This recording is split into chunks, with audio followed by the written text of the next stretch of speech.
take it away.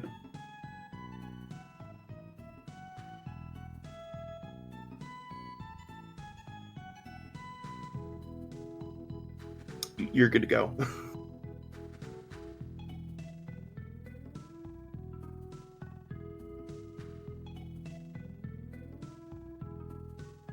Did I lose you, Mageius? You're good to go.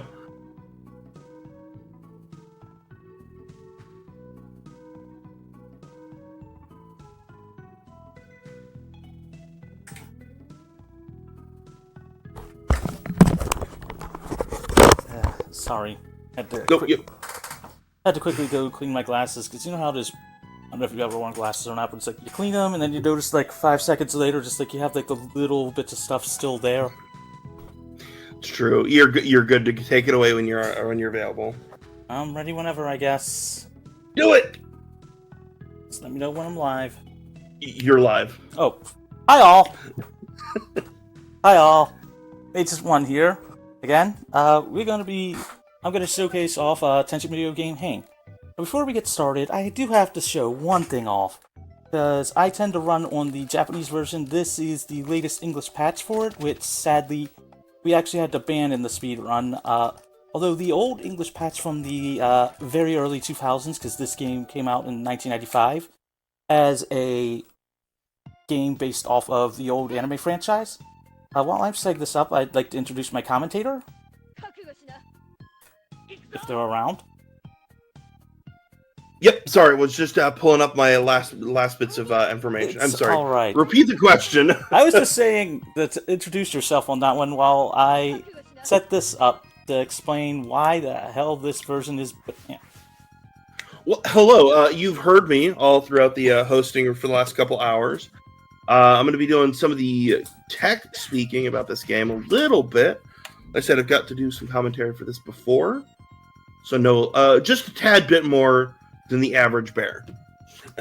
And then, hi, I'm here as well. You might have heard me last night with Mage. It's your boy Tempest, back in action. I will say, before we get started, like I was saying, there is a very important thing as to why this happens. The way enemies spawn is, once there are less than a maximum number of enemies, it takes 10 turns combined between player and enemy for another one that spawns, and the locations are fixed. However, once that happens, it immediately is supposed to cycle back to 0 and start another cycle of 10. However, this, for some reason, and we've tried on both console, emulator, and a lot of stuff like that, this particular version, for some reason, this will be the 10th turn, there's the first, and there's the second. It, for some reason, spawns more enemies than are supposed to be spawned at a time, and because of that, that does affect the run enough to actually cause it to be banned. However, it did also, because of that happening, did help push forward a lot of tech in the speedrun, and help find a lot of manipulations because Derek will explain during the speedrun. I just like to showcase off why this particular one is banned, because it's important to understand at least some of the history of the run. And then, as I said, the old English patch from the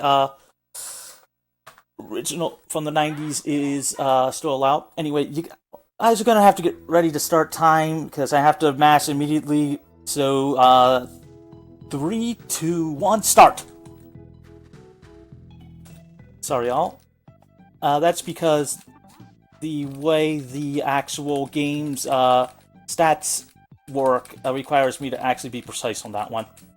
While I'm mashing, Derek, you want to help explain that?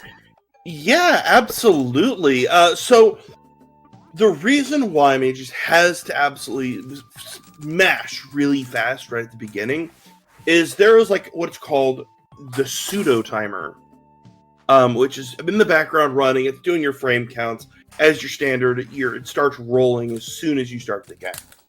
So what that's going to do is it's going to determine some level up properties here in a little bit. And we're going to explain some of that as we get closer to leveling up just a little bit. But it's going to affect like the string of level ups, because this time started really rapidly. It's going to help set some of them to increase a lot at the same time. it's also the game's got a lot of like fixed values and yet non-fixed values. Like for example, we know the order we will be usually starting in. We know we'll be usually attacking first, and by setting up the first manipulation, you want to try to speak on that one? Yeah, absolutely. So, real fast, Rish asked, so is this sort of an RNG manipulation? Yes, no, kinda, sorta, maybe. It's pseudo RNG random manipulation. So I'm actually gonna talk about this a little bit for leveling up, and then we're gonna talk more about pseudo timer. So once you keep a counter of how many times the word pseudo timer is used, it's gonna be too many, but at the same time, not enough. So leveling up, what happens is it's a specific number of enemies defeated. So to go from level 1 to level 2, you actually need to beat up 2 enemies. Does not matter how powerful those enemies are, how weak those enemies are. If you have contributed the bulk of the enemy's HP, if you have defeated them, they hit 0 HP by their attack, that character gets that. They get that kill count. So it only takes 2 to level up to 2, going all the way up to 38 enemies defeated to go up to level 8. So that's how the leveling is going to work in this game. The nice thing about that is that it doesn't matter where you get the kills from, just as long as you get the kills. So we just try to optimize as much as we can for some of the stuff, because we will be taking at least 3 characters to the max level, which surprisingly is only, as Derek said, level 8. So now, I know Ryoku has gotten 2 kills, Tenchi has gotten 1, and we're setting things up. Because the enemies can only move and attack, it's a lot easier for them to set up stuff so we can basically manipulate things so that the enemies get kills, when we need. The enemies die when they need to die. Yes. So, would you like me to talk about the wait turn orders? Sure thing. Or enemy spawns? Which one would you rather me tackle first? Up to you on that one. Well, I remember that I'm supposed to wait a turn. Well, you know what? I'm already on the wait timing, so we're going to talk about wait timing. So, the way turns are determined is each character has a specific wait time. That's W-A-I-T for confirmation. So, every turn basically counts down and keeps counting down. And when it hits 0, it's their turn. Now, if some characters share a wait time, it goes in the order of the character selected, as well as a little bit of the pseudo-random timer. That can manipulate some of the enemy's wait time just a little bit. So that is interesting. It's a pretty consistent number. And the pseudo-random timer kind of changes it just a little bit. I wouldn't say a significant amount, would you there, Mageius? I'd say it changes it depending on if they high roll enough to cause us to not go first, which is a very low percentage chance. Hold on a minute, I want to knock on some wood that we don't see that, because that throws like a lot of the battles into chaos, because a lot of the stuff is planned on the average. Like within some things, like, okay, if we end up with this range to this range, we know what we can handle. We have, like, maybe some things if it's, like, very, like, on the slightly lower side, and some if it's on the slightly higher side. But if you max roll your attack, for, strength, which is that and defense are some of the only stats that really are random, that does affect, like, how you would actually want to proceed on some stuff. Yeah. So let's talk about strength and defense. Hey, great segues. So every level, every character gets a range of strength and defense. So when they hit level 2, they can potentially get 2 points or 3 points into strength and defense. It is always the same number across both, but it can be either 2 or 3. So that's kind of an interesting, and it is affected by the pseudo-random timer. So it is somewhat RNG, but it's at the same time not. Because if you mash fast enough, and certain characters level up in rapid succession, they could all potentially be on the same bit of the timer, basically. And that basically means that everybody goes up when they level up to 2, rapidly, in quick succession. They go up by the same range, because everyone shares the same range. So for level 2, it's 2 to 3, so they can go from 10 to 12 or 10 to 13. But then later on, level 8, we're talking about a range of 5 to 9 point increase. So it goes up as you go up in level, but everyone has the same potential range. And looks like I forgot the manipulation for the second battle, but then again, this battle is usually almost never consistent sometimes. It's 100% consistent about 10% of the time, right? At least for this particular battle. Most of the others, on the other hand, are a lot more consistent. Fair. And I'm missing out on turns because I forgot that if I screwed up the beginning, I'm supposed to have Ryoku take the second kill as well. So, while we have a moment, let's talk about enemy spawns. This game is very mechanic heavy and very mechanic forward, but I think being a fan of like the Final Fantasy Tactics, Fire Emblem, that sort of thing, it's really interesting to talk about some of these mechanics and getting into them. I was going to say, it may be mechanic heavy, but at the same point, you don't need to know the mechanics to run the game. Exactly. So at the start of every battle, so we have a spawn counter, and it is set to 0. At the end of any character enemy's turn, as long as there are 4 enemies or less, fewer than 4 enemies, that wording of that is very specific, fewer than 4 enemies present, the spawn counter increases by 1. When it hits 10, as soon as a spawn square is available, an enemy spawns, and their counter is reset to 0.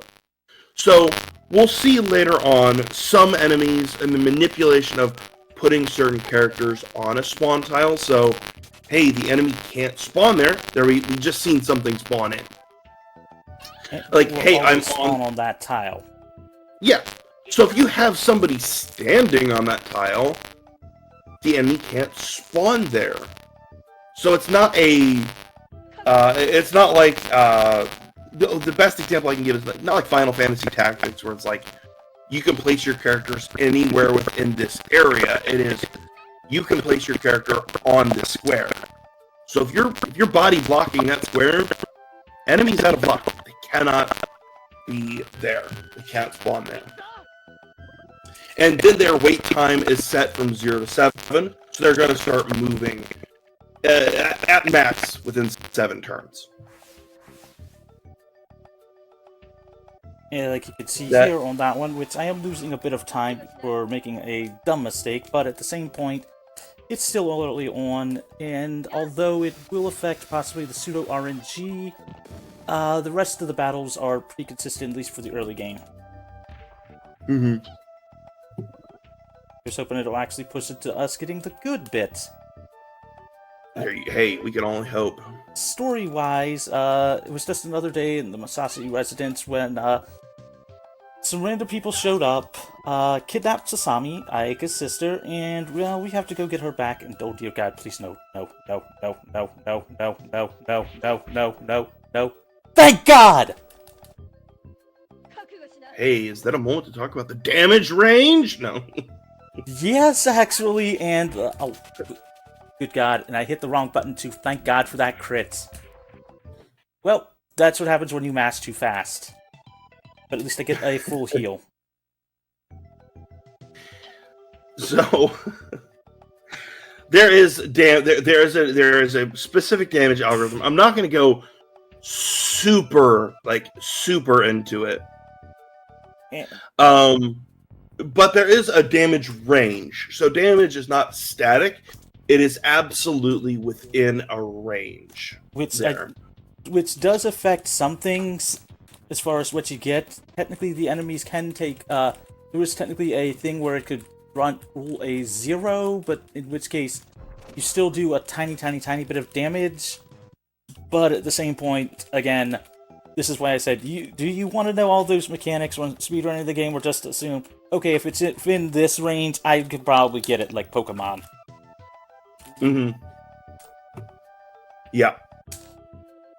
So, like Mageius just mentioned, if you calculate your attack, their defense, all of the standard RPG mechanics, right? What is this calculation? Huh? I said, what is this calculation? I'm not even going to try to do that. It's math magic. Oh, there is a full-on equation. I'm looking at... I actually have to have the full mechanics FAQ.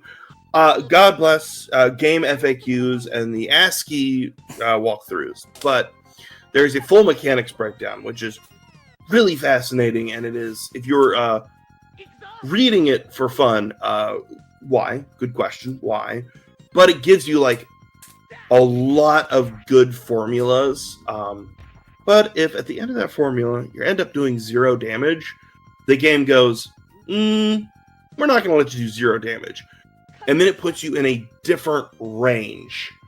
So theoretically, the interesting part is, if you do 0 damage after calculation, the range, in theory, for some levels, could do more than what you could at max.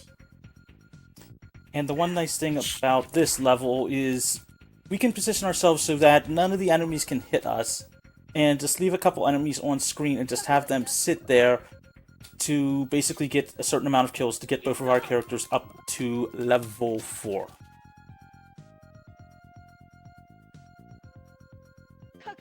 Or, sorry if I'm counting quickly. 5. So this is where I kill this one. We will be basically abusing Tenchi's spin cut attack because, well, AoE effects. 7. That's enough. There. And because it's Ryoku gained a level, now her base attack does more damage. That one, so we can basically get rid of the monsters at the beginning, with a single hit. Mm-hmm. And I'll say all of the characters have different weapons, and they all have different styles. Fine. While he's doing that, I think it's also well worth talking about the overall story of Tenchi Muyo for those who are uninitiated. Oh, please go ahead. You have so many different multiple timelines. Yeah, it's... So, I will admit, I myself have yet to actually see it, but I've certainly seen quite a few clips of it, and there's nothing that stopped me from hearing all about this thing. This was a anime, or rather, an original video animation, or OVA, that was known to have come out around the time of 1992, and was also one of those series that was a part of the, well, golden days of Toonami, for those that might have grown up during then. Of course, this isn't just an anime, it's also, there's a light novel and manga franchise behind it all, but the original began with Tenchi Muyo Ryo Oki, and the story is about Tenchi Masaki, a teenager whose life goes under a roller coaster of changes by releasing an ancient space pirate, that being Ryoko, from 700 years ago. The girl with the grayish hair on screen, and the girl's that's been teleporting around. Grayish, but funnily enough, it's always looked green to me, which I'd say grayish greenish on that one. That's not even counting Ayeka, the person with the purple hair, Sami, who we are rescuing Mahoshi, the actual intergalactic policewoman who is constantly the character that likes to trip a lot and other stuff like that. And just had to remember to make sure, because I lost track of my kill count on that battle, but it's more of just like, I know where to actually adjust it, who got what, and it's just more about like getting the counts correct, even though you'll lose a turn or two because of having to wait for things. But yeah, also worth mentioning that Ayeka is a princess of the Jiraiyan royal family, and Sasami is her younger sister, so also a princess. And yeah, this series, so already off the bat, we're talking like space pirates and stuff like that. Space pirates, extraterrestrials. But yeah, there's also the mention of the monsters, and there's also plenty of other characters throughout the whole dang thing. Like, kind of almost hard to keep up in a way. This series has also gone through quite a few different casts, dubbed and sub-wise, I'm pretty sure. Definitely the case for dub, though, because if you look at some of the more recent voices for some of these characters, those are names you will more than likely recognize. For instance, Ayeka for Tenchi Muyo, I believe it is, that being Jeremy Lee. That actually is one of the spin-offs, if I recall correctly. Yeah, and then Mona Marshall has voiced Ryoko at one point, that being the same voice for Kodakamaru from Blue Exorcist, or I would imagine more people would know this one, Izzy from Digimon Adventure.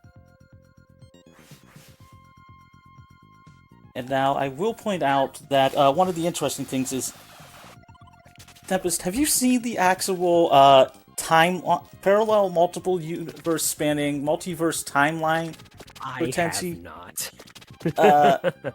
Ridiculous doesn't even begin to start with that, as far as just like it runs into other non-Tenchi Muyo based shows that were actually spin-offs that you didn't know were even spin-offs.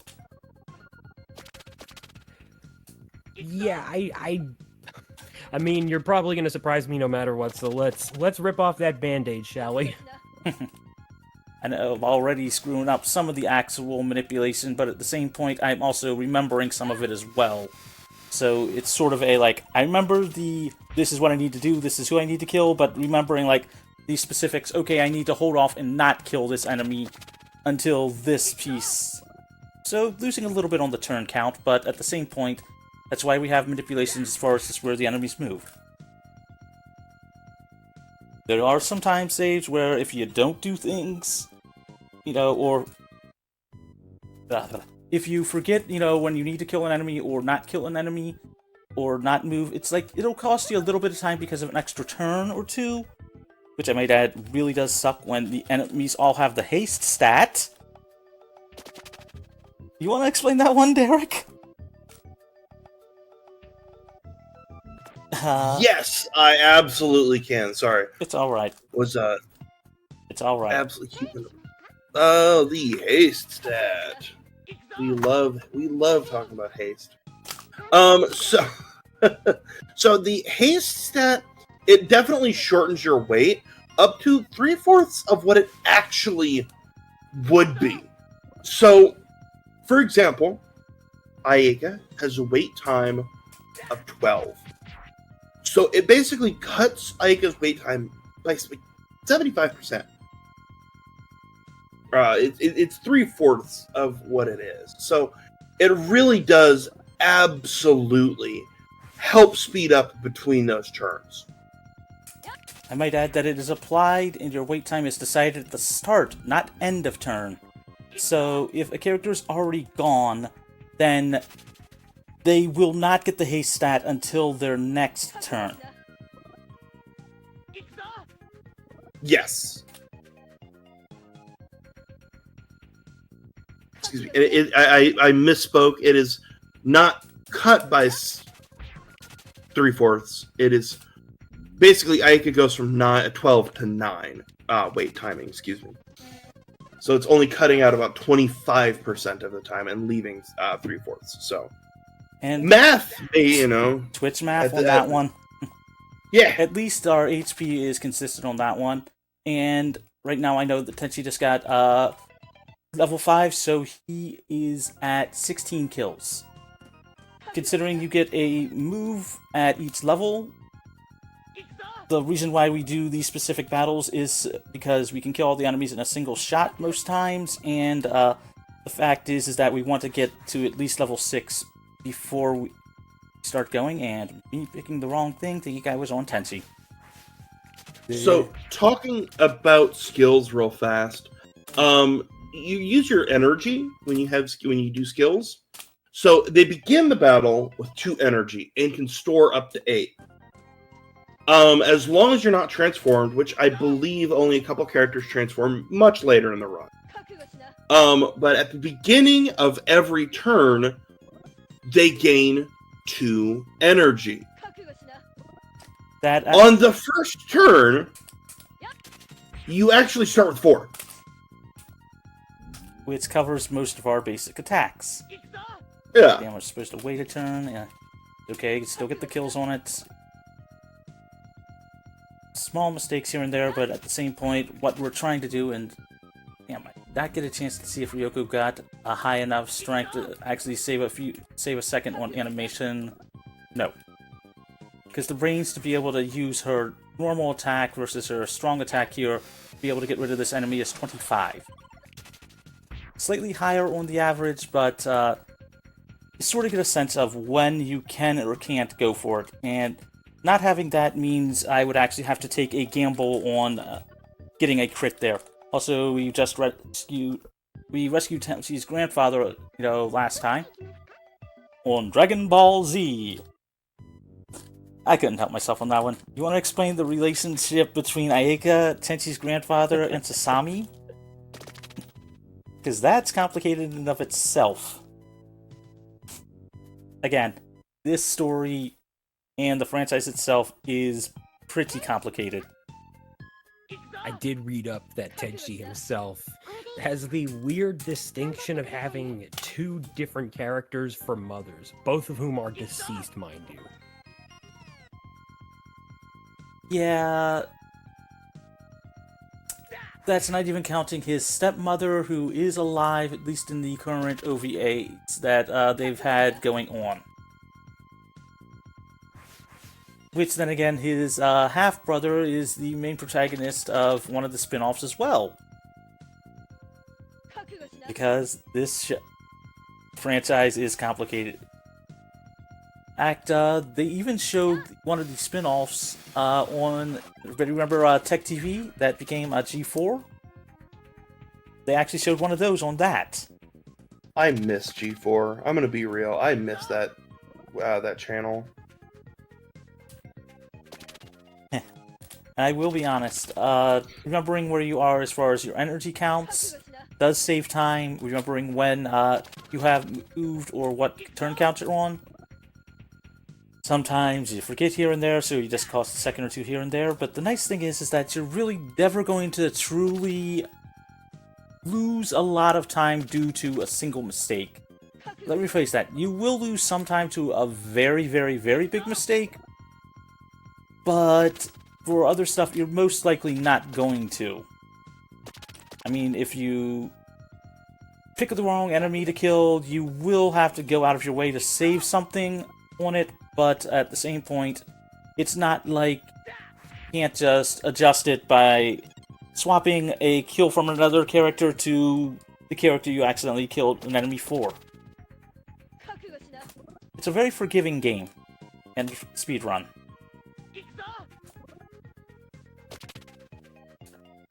Yep. Miscounted the turns there. Well, I just will make up, use a turn there, move Ryoko down here, do that there. She'll hit level 6, I believe, here. No, it's next kill, she gets it. Yeah, lose a turn and change on that one. Costs you about a second or 2, but that's because of camera movements and other stuff, but it's all of an estimate because of damage range. Because this game likes to actually be a lot more forgiving, yet punishing if you do make a you know, small mistake here and there, but it's still fun to do.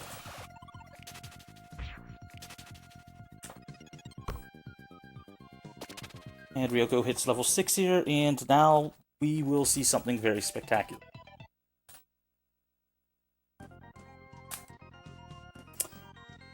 I might add, the reason why I say this run is actually pretty easy to learn is it's been a while since I've practiced this run, and only making a few small mistakes with remembering and just quickly reviewing like the notes for it because of movements just shows the ease of which, you know, like, it is highly a fun run to just pick up this style of speedrun, which says a lot for a licensed game from 1995.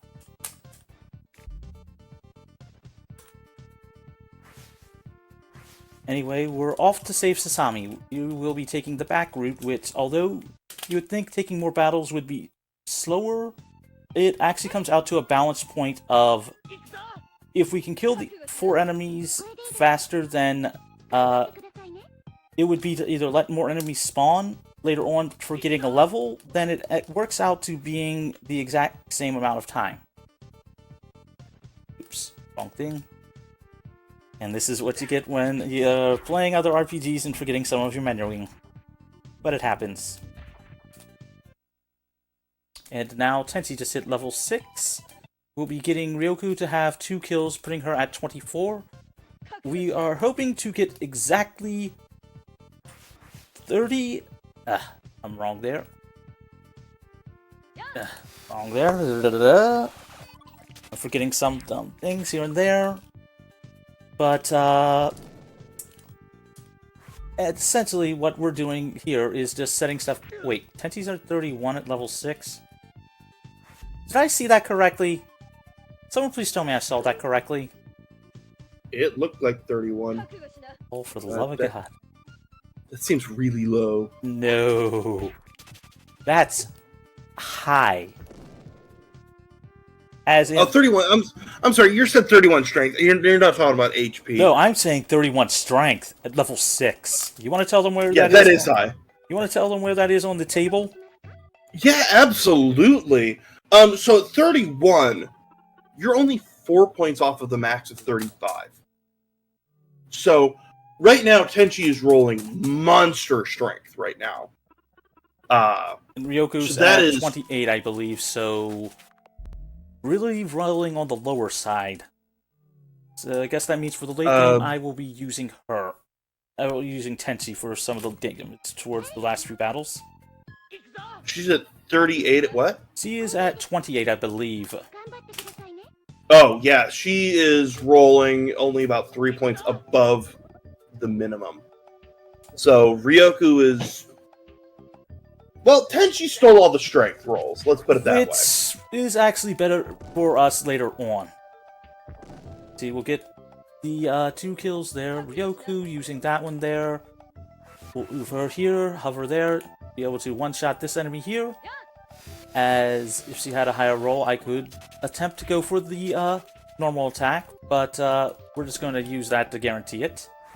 And Tenchi will be able to one-shot this enemy here, ending this battle in essentially what is the equivalent of 1 round. Oh, and I don't think we mentioned this. The reason why the enemies attack more than us is because, well, there's junk data in the haste slot throughout the game. Figures out haste, and ours is cleared whenever we level up or at the end of a battle. But the enemies, even though there's no way for them to get haste, for some reason have that applied to them all the time. So yeah, we have to plan around getting hit a lot more. Sounds like your standard Fire Emblem affair in a way. Yeah. Although this battle here is the only time you will see Mahoshi do something. Say hi to Mahoshi, everybody. Hi. I like to think of this one as her walking and then tripping on the ground. We're going to have her move there. We're going to have Ryoku move up here. And we're going to wait. I'll note that I am holding the... Something of a klutz anyway. Sorry to interrupt. Oh, it's alright. I am holding the X button because the only way we can cancel animations is basically on movement, and that's by holding the X button. Although, positive note, mashing can be done on any button on the controller, just about. Wasn't it not just any button, but isn't it like all buttons? I think start and select may not, but anyway, the reason we let Mahoshi go there is to position the enemies perfectly for this. The all-powerful Beam Squall. Ryoku's level 6 attack is a very large AoE attack. Yes, we have to sit through a small cutscene, but the fact that it can get rid of every enemy on the screen sort of makes up for that one. Not gonna lie, that's kind of cool. Like, sure, the game did seemingly lag a little bit from the processing it had to do in order for that to play out, but I cannot deny it. It had a... I could sense the coolness factor behind it. That's what I'm trying to say, yeah.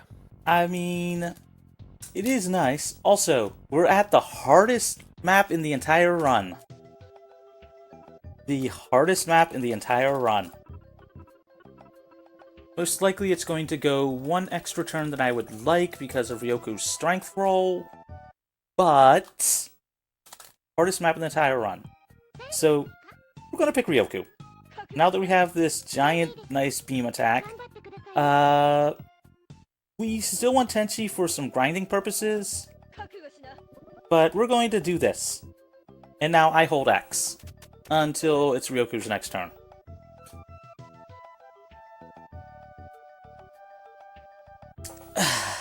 And we're just about to rescue Sasami in the spaceship.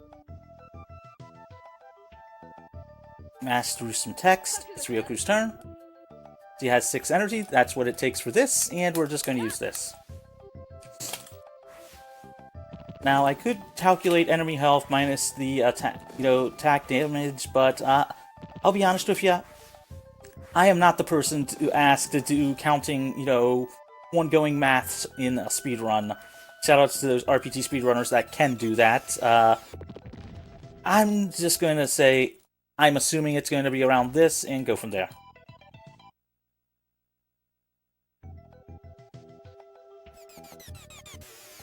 Yep, I believe I'm on count correctly. Worst case, ew. Okay, make that 2 turns. That is a real low strength. Although leveling up to 36... God. Gonna make the real hard battle coming up a pain in the ass. But, see, that's 1, 2, 3, 4... I think I'm on the correct count on that one.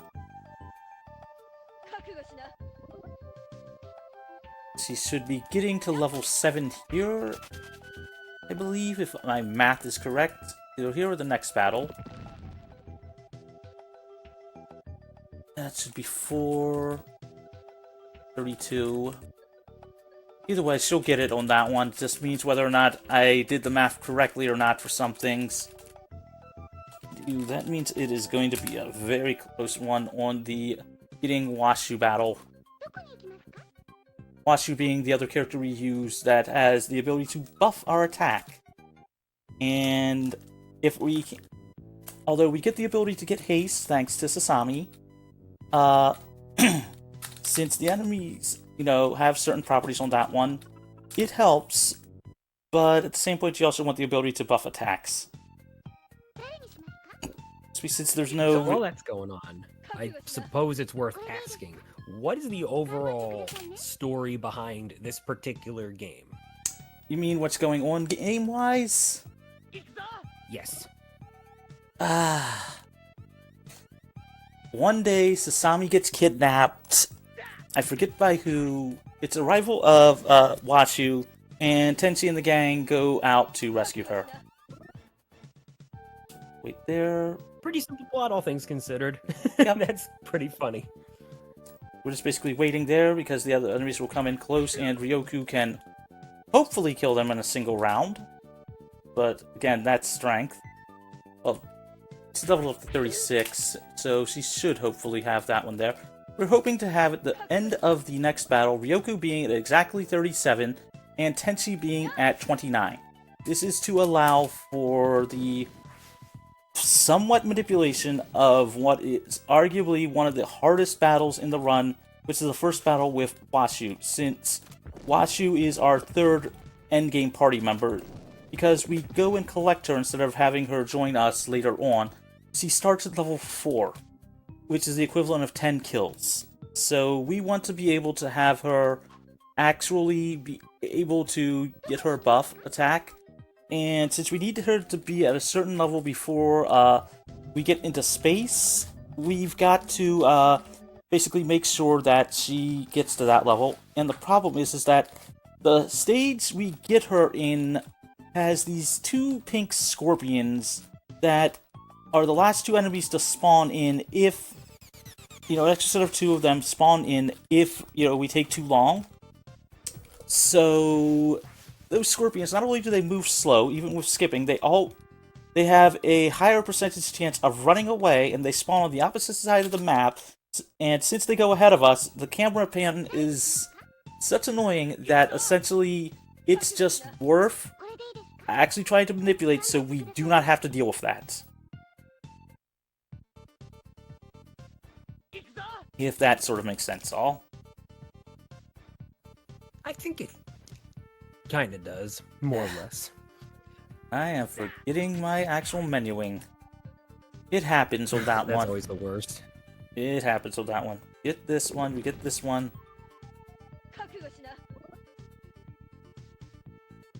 Up here, she's definitely going to have to use that there.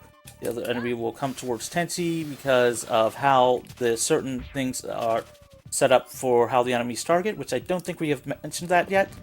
Want to try to cover that one, Derek? What was the question? I'm sorry? I was saying how enemies target things. Yes. So I believe don't they target the specific sorry, excuse me. I just looked it up. They try to target the characters that are chosen earlier in the lineup. So choosing your lower levels, your more vulnerable characters, are going choosing them last is going to be a good strategy. So you'll see a lot of the higher level characters who can take more damage being chosen sooner. It's a really interesting mechanic in that it's not just a random choice. It is very much intentional of, hey, let me choose, maybe Tenchi has a high defense, Ryoku has a higher defense. Like, let's make sure they are available to be targeted first. Well, except in some situations. Case in point, we chose Mahoshi because her defense is the lowest in the game, and she starts with the lowest health. So, because we are also forced to spawn at certain locations, having her take up the first player slot, the first character chosen slot, gives Ryoku a better starting location, and because she can get taken out real easily, it just, allows us to set up for where we want to go. And now, this is where you'll see the first instance of using haste. We have Sasami, we're going to use Sasami, Tenchi, Ryoku, and then Washu. Say hi everybody to Washu. This shows crazy kooky mad scientist, creator of Ryoku, and good. Originally thought I had actually gotten the enemies to move first with the camera movement. It took me a second, and 20 on Washu is not bad. Not good, but not bad. Also, yeah, you heard Mage right. Ryoko, in truth, was actually created. She's a synth. Which is kind of funny when you think about it. I'd say more biologically created on that one. Right. From what I read, it's not quite synth in the artificial term. Kind of a biological synthetic, more like. Let's put it that way. So we're talking closer to Cell than Android 13, right? Yeah. Wait, did you say Android 13? Yes. Sure. I was gonna say that was a very interesting one if you did. Yeah, I'm pretty sure we're talking Cell in this case. I would think. And this is an example of why we want Sasami to take the damage here, because she is here to buff Tenchi and Washu, and then that is it. Because her being on the... To add to your point, Derek, I would definitely say it's definitely not like Android 21. I'm gonna be real. My brain got to the end of Android, and then my brain went, "Hey, buddy, do you remember the Android numbers? Quick, why don't you list them for me?" And my brain went, 13 sounds right. Let's just say that. 13, for those who are unaware, is the one with the trucker hat, who was, funnily enough, also voiced in English by the same guy that voiced 17. I'll take it. I'll take it. Wow. Okay. I thought you were gonna say, funnily enough, voiced a character in Tenchi Muyo, and I was gonna be like, what can I say? I am apparently a savant. Oh, I mean, I am happy about that. I don't know if Chuck Huber ever voiced something in Tenchi Muyo, so unlikely. But Well, so what I'm hearing is, it.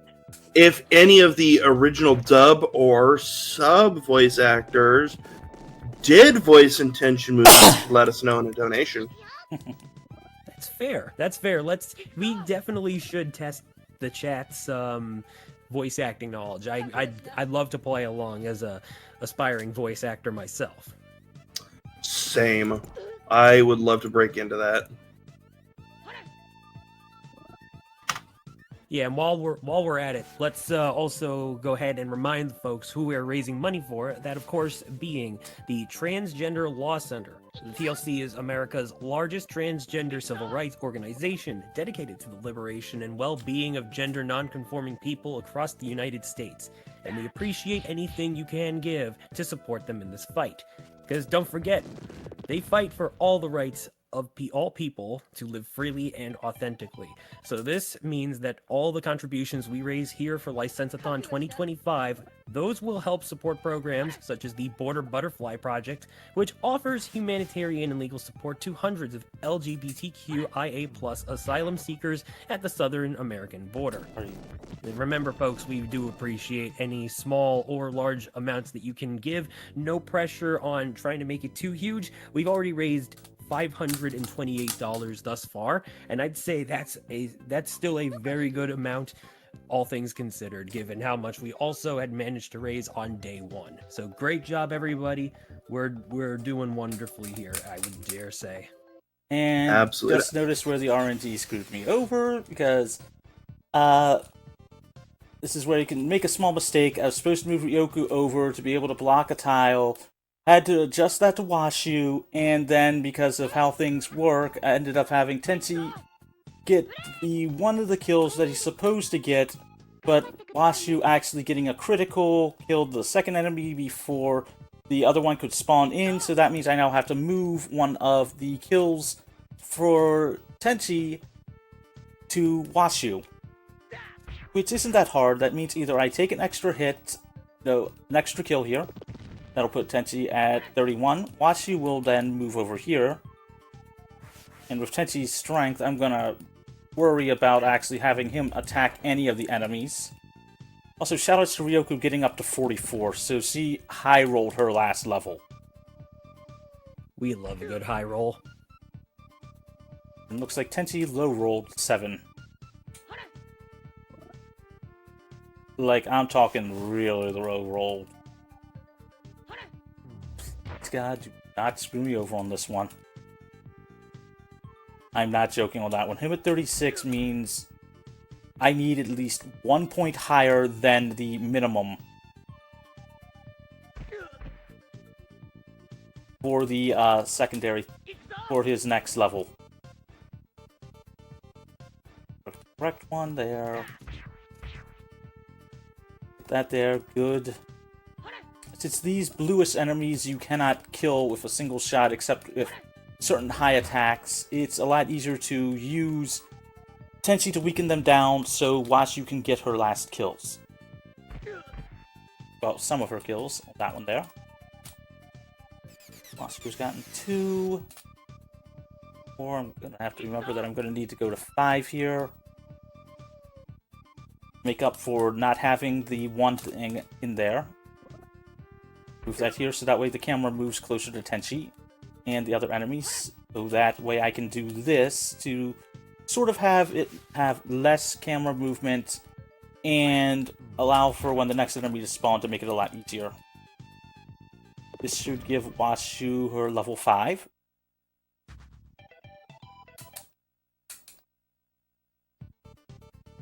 Which means she's at 15 kills exactly on that one there.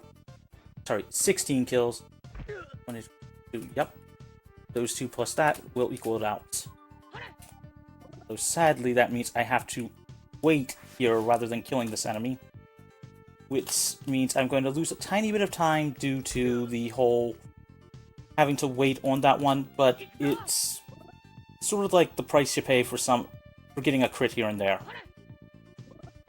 As you can clearly see, this battle, having to wait for the next enemy means I actually would have had to, end the battle sooner. So you lose, like, maybe 15 to 20 seconds-ish, give or take, but this game is more about getting an average range versus actually going for a world record on that one. So I can now safely have Tenchi kill that enemy there, have Washu move over her max range, which is 2, to be able to punch the red enemy there. And then that will allow me to, on her next turn, be able to finish off the other blue enemy. Thus, finally making up that extra kill.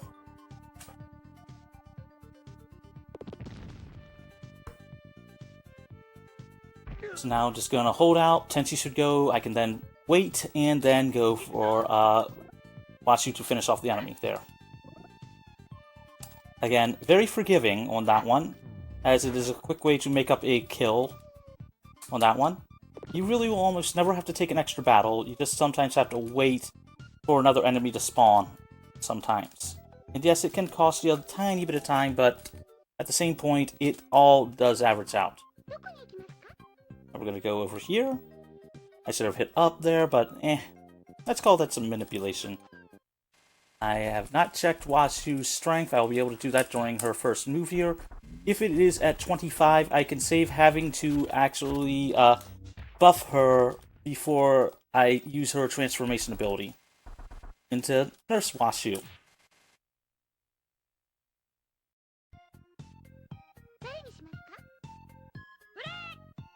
Either way, as far as stuff goes, it's just smarter to set up some of it and just makes that one.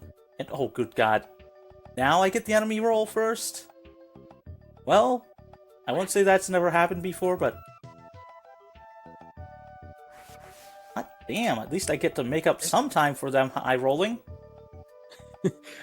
Yeah, there's gotta be some kind of a phrase we'd come up for like, not necessarily a never happened before moment, but kind of close to it in a way. Let's just say it's very rare for the enemies to go first at all. As to, it takes a very, very, very... It is like a very small percentage chance that it happens. Also, now that I've got 8 energy, I can transform, which sadly you can't do anything else while doing it.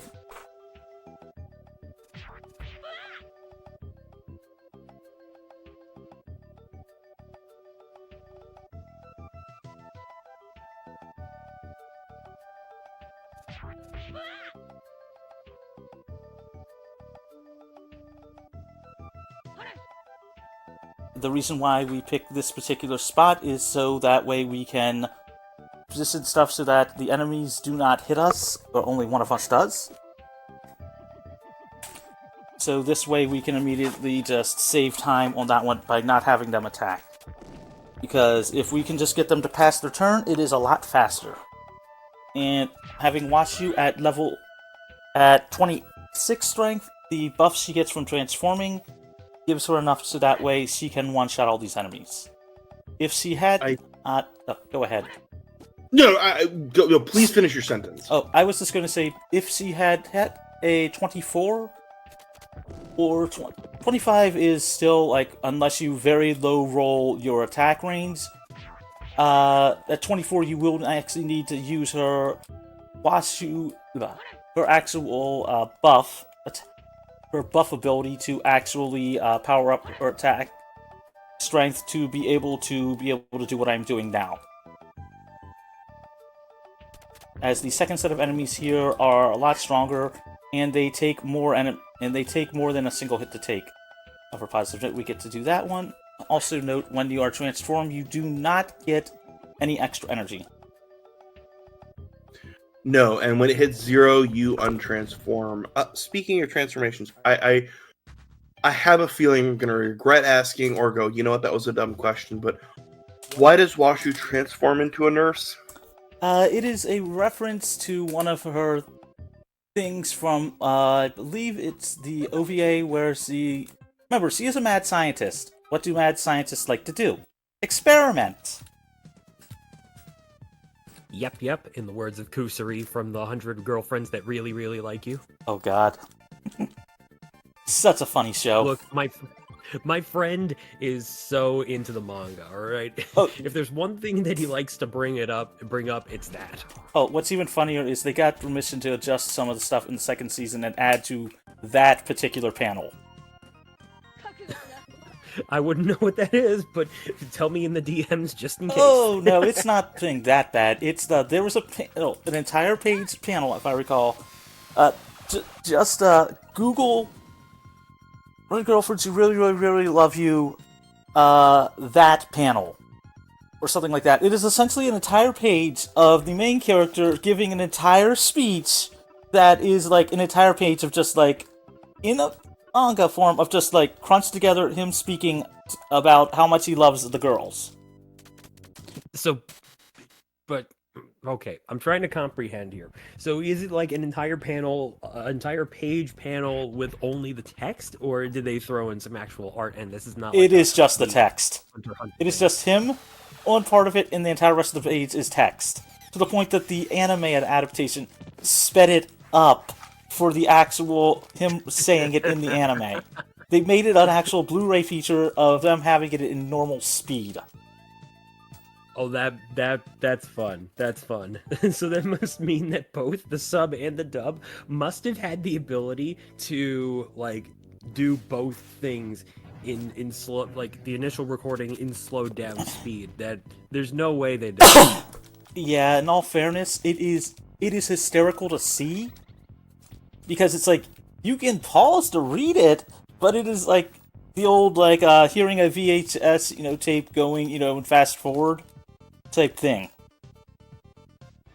But yeah, back to the subject of Washu transforming into a nurse. So what exactly was she trying to experiment is the question, or were you not going to say? On Tenchi, and it wasn't anything bad, it was just more like the typical, like, wacky, like, I can do this, give him potion, give him this, those type of things.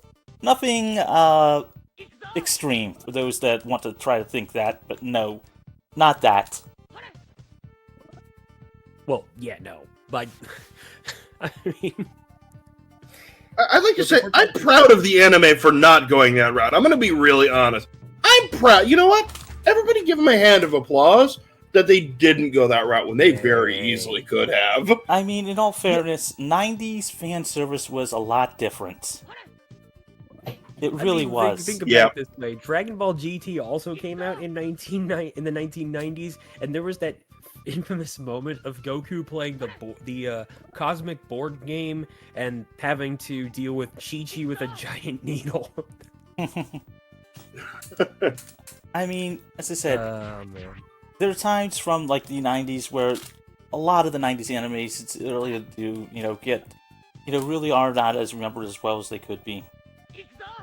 Anyway, we're going to move Tenchi up here, so that way he can use his level 2 attack, which is a kick on that one, to the real mastermind behind this, Washu's rival. Do not ask me to remember their name. Sadly, I can't remember it. We're going to move Washu up here. Wait. I could try to look it up. You can. It's not a game. It's not a game original character, is it? I am not positive. Let's see if I can.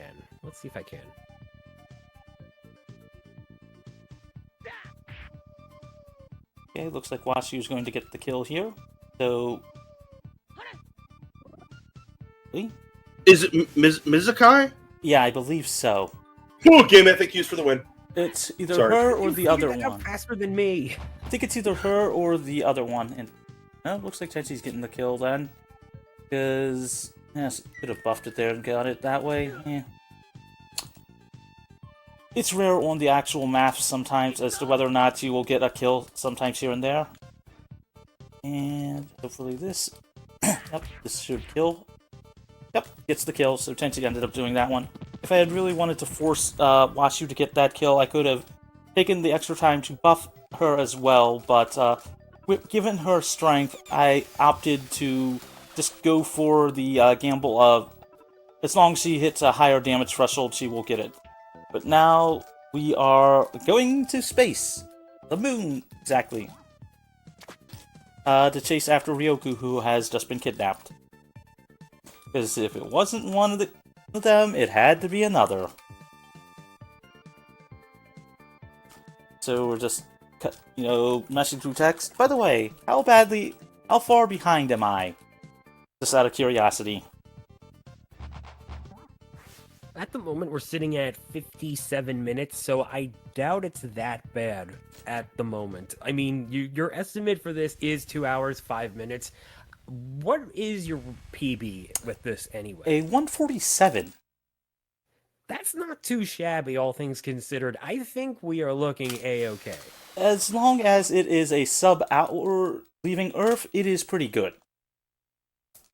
Considering what is coming up, the reason why we had to actually level up Washu is for this series of battles coming up, which is the typical gauntlet battle style thing. Which I actually had to double check to make sure I remembered, because Tenchi's side is very bad.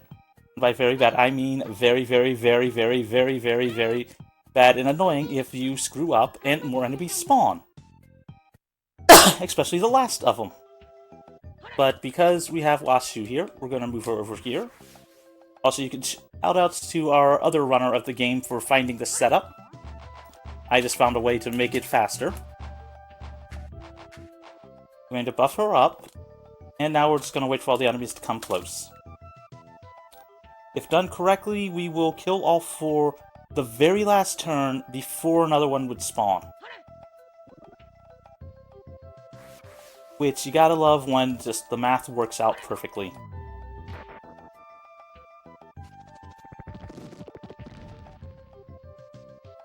Up there, that up there, that there, da, da, da, da. Sorry, had to do some maths in the head. Quick. Doesn't really matter if I screw up and forget the small detail here, as that just means Washu gets an extra kill and we just hit her to level up like one thing sooner.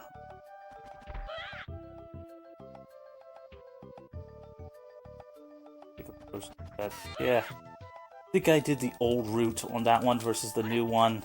It happens. It happens. Supposed to move down there and actually send that towards the enemy there instead of them having an extra turn, so it cost me a tiny bit of time, but remembering the old route is better than nothing, as it just means we'll have her at level 8 sooner, just in case.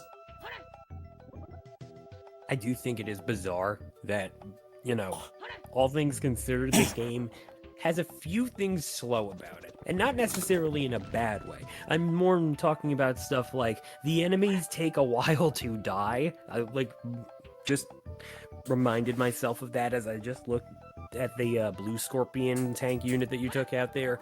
That thing had an entire spinning around and explosions to get out of the way. In Fire Emblem, it is much quicker, and I'm realizing that, that's a good thing when games do that. Yeah, I mean, at least it's nice for some of the stuff. Anyway, we're going to be choosing Sasami and Tenchi here. Even though I lost a smidgen of time there by going the old route, as it's basically a one-move difference where you essentially move down and have Washu actually use her her actual doll attack on the blue enemy first. And you got wish me luck here all, so I don't forget this. I'm going to want to be quiet for just the tiniest bit here, just to make sure I remember this, because there is a setup here to allow things to be killed a lot faster. I should remember it. But what we're going to do is have all these other cannon enemies basically head towards Sasami. The other enemy is moving up here. The reason why Sasami was first was so Tenchi actually gets the ability to have haste at the start of the round, as it's basically 6 continuous battles. We're going to move Tenchi here. I'm going to turn my head slightly to make sure that I do notice the correct orientation of the 9 square attacks for it. Then going to have Sasami move all the way here. Gonna move there, and now because there's a space there, one cannon enemy that is up will actually move down and align everything so that when they get rid of Sasami, if we're lucky, that means that where Tenchi will move because of the red enemy, it'll move so that all 3 of them are close enough to be able to have Tenchi. Well, you all see right now, they're occupying 4 of the 9 spaces, well, 8 spaces that surround where Tenchi would do a spin cut. So we're going to move here, going to do this, and it's now going to hit all of them. If we're lucky and we get some crits, then that will save time, because of killing one enemy there, which really does help, although we lose the turn because of Sasami, but at the same point, she'll immediately get taken out. We really do not care as much. She's just purely there so that we get some, buffing and increased in speed. The enemy will move there, still within the range of the 8. So, if we're lucky and get a crit, we'll take out all 3. If not, we will be left with just the red enemy. This is purely just knowing how many points you have, how many you will have in. Oh good, we get a time save. By killing that red enemy there, thanks to that earlier spin, it allows us to end the battle 1 turn sooner, or give us the opportunity to be able to kill all 4 of them in a single shot if you high roll a critical.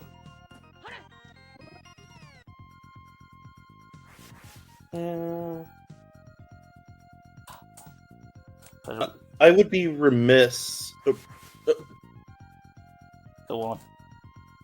I just realized I had the stream preview playing, so I heard myself and startled myself. Oh, anyway, okay. I would be remiss if I did not say these backgrounds for battles go hard. Like, they are really well done. And I think the last time that I was commentating on this with Mageius here, I think just about every battle towards the end, it was like, this background is really good, and they really did a lot of work for an old SNES game. Bon Presto, aka the one of the subsidiaries of Bandai Namco, which I might add, if you ever read up the actual thing for Bon Presto stuff, this game is not listed on the Wikipedia. For some reason, it is not on the Wikipedia yet. I don't know about all of you, but I know when I first learned about games based off of anime that we never got. Thank you again to Tsunami. This was one of the originals that I definitely looked up and definitely played and definitely tried to play. Is it just because it's like on the border of being lost media, or nah? It's not lost media. It is just people forgot about it. Huh. It's one of those weird things where if you look at it, it's like, nah, you could find it. It's just hard to find. It's just like they only released it once. It didn't get any version updates, which is why I know the actual thing about the actual latest English patch is not something exclusive to a separate version, because ROM, same thing with the old English patch, had things spawning normally. So I can only assume it was probably by accident when they actually wrote the patch up. However, it's one of those. Go ahead. I was just going to say, however, it's one of those things that also helped lead to finding a lot of this, because multiple enemies spawning with all of them having haste sort of means you want to actually find a way so that you don't die in a speedrun sense. Fair. I'll say this feels like one of those games of you have to know about it. You have to be intentionally looking for it to find it, but you have to know about it to be looking for it. Which That it is clearly one of those cases of redundancy is redundant, but also why would it always bothers me whenever there's not like an available page for this or that. I do believe that certain situations also currently the case for the likes of Fairy Tale Dungeons and Fairy Tale Beach Volleyball Havoc, which did come out last year. Maybe I'll have to check the wiki on that. I think it's so. I come from a background where I listened to a lot of radio shows intended for kids growing up, and there is little to no documentation on it. Because right when they came out, like the internet was still kind of newish, and our public internet was newish. So we're talking the 90s, because it's been around for a lot longer. But we're not going to talk about all of that. Yeah. But no one thought I should write this stuff down. So, like, if you don't know about this game, you're not going to go write about this game.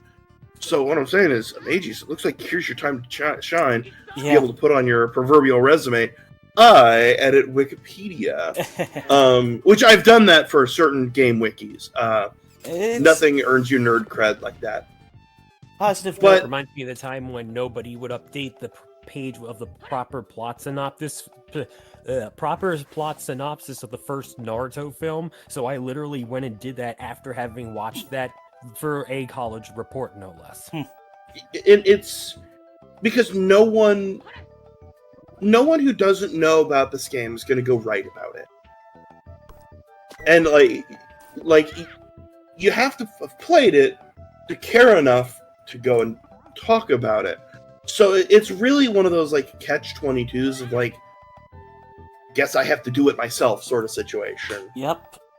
And this, I was just going to say, I went with the old route, which I'm more comfortable with on that one, even after finding the current new strategies for this game, of just waiting for the blue enemy to come closer. So I probably will lose a smidge of time here, but at the same point, if I recall correctly, trying to remember the small details about this game. Especially with this battle, it's more about the enemies will surround you, but you're trying to actually limit where they attack you. That one there. And again, remembering like exactly like supposed to move here or here. But again, it's like the game is very forgiving. And now I just need to punch down all three of these enemies. Whilst you're having enough strength. However, she will be getting her last kill on one of my favorite battles coming up. Favorite because it was the first battle I actually managed to find manipulation on. Not only that, but it is a battle where you cannot go faster. You cannot go faster. We beat it on turn 3. Everything is manipulated out perfectly to where, like we kill all the enemies just such a way that, like, it's fitting.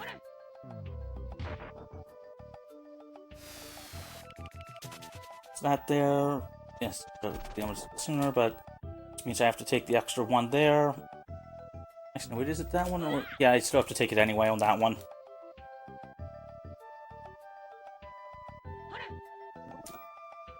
Now, one nice thing is that we shouldn't game over here, and if we do, we lose a bunch of time because we have to repeat that entire gauntlet. But luckily, we really won't have to on that one. So now it just comes down to Tenchi's side, and you got chat, Derek, Tempest, wish me luck.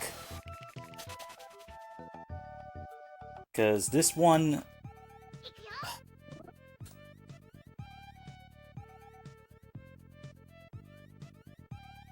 I hope I don't screw this one up. Since this... you'll do great. This battle, there is one of those, yellowish enemies which does not like to move.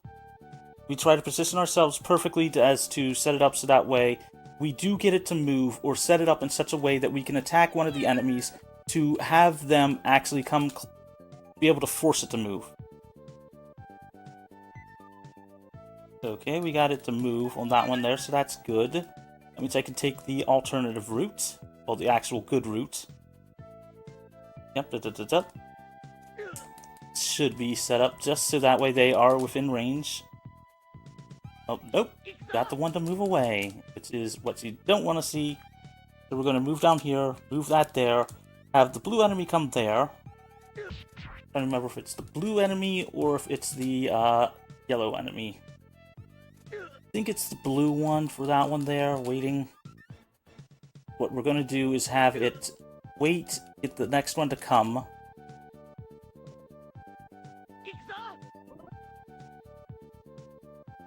Attack here. If I remembered correctly, it will either wait to come until we transform, or it will come during its next turn. The finer details of the run. But this is one of those battles where we will actually be transforming with Tenchi. One of the rare times you will see it happen. That is purely to help with getting all the enemies close by. Let's see if I remember correctly. Not attack, transform. So now we're just gonna wait. We'll be using Tenchi's Light Hawk wings. Basically, it's hard to explain the lore on that one. Let's just say things that can warp the fabric of space and time.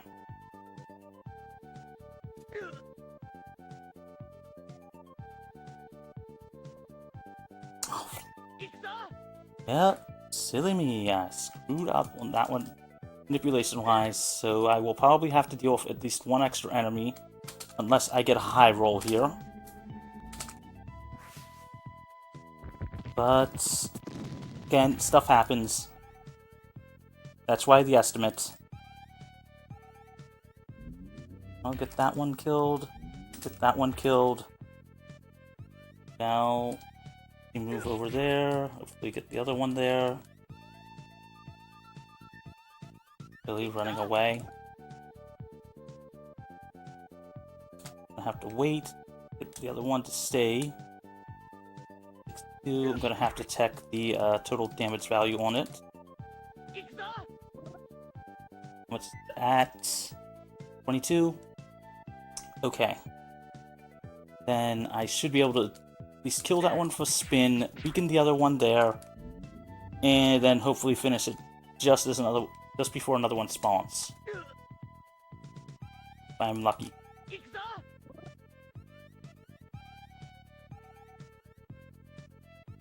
I'll spin that it. Yep. Could have waited a turn. That one there, but should.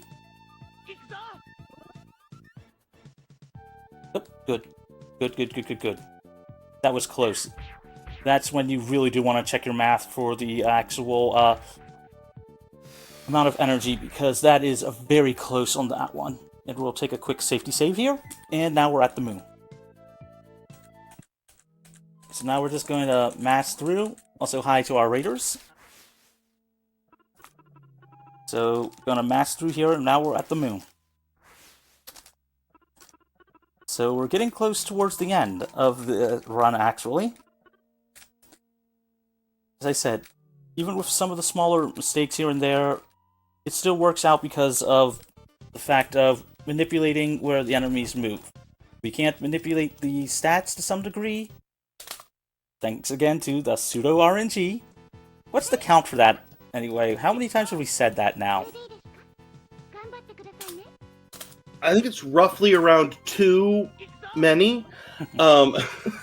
Hey, real fast. No big issue, but is there a reason the audio is only coming out of the right channel? Is that a game thing, or is that it's a game thing on that one?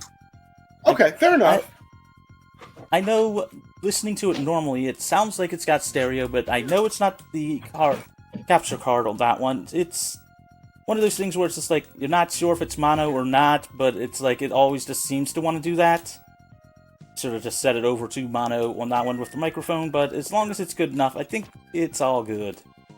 Okay. Yeah, it probably is. We just wanted to make sure, all things considered, because neither of us even picked up on that for the longest while, really. Yeah, I thought about doing it, and then more concerned about remembering some of the stuff. But now that... No, that's totally valid. That's totally valid. But now that we've made it to the moon, we're positioning Tenchi here to have all the enemies surround him in such a way that we can spin cut two of the enemies, have the others set up here. If we had a higher strength, we could manage to kill both of them. A crit will kill both, but sadly we don't get that one. And rather than do the math, or take the second to check, I will have 4 energy, so I'm just going to do the one thing that I know will guarantee the kill. I'm just going to throw a sword at them. I'll throw a stick at it. Throw Tenchi's kendo stick at them, so that way I just guarantee the extra damage to finish them off.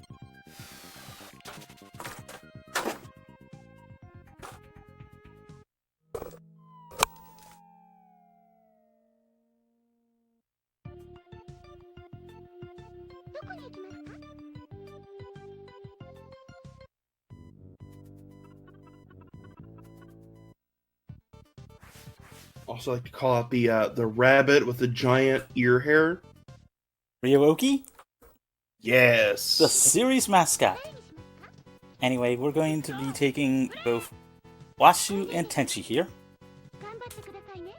And now we're going to be positioning stuff in perfect spots. There are faster ways to do this. And you can use a single attack, normal attack on that one. I'm just going to play it conservatively here for marathon safety and just wait the extra turn to guarantee that and eat the few seconds of frame loss. We position there so that way the camera is just out of the way, so that way we don't have to deal with it moving certain ways.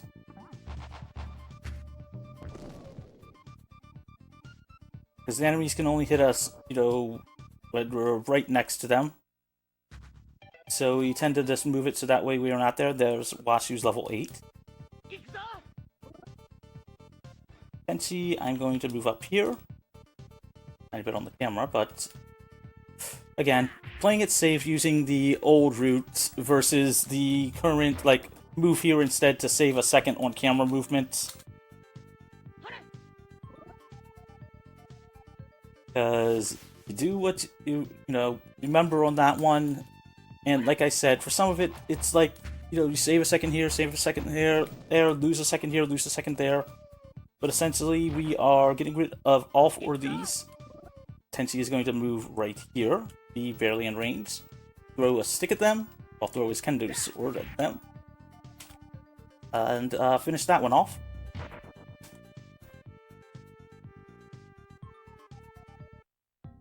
And now, just like a run like Forbidden Memories, we have reached the final stretch of battles. So this is the last save point in the game.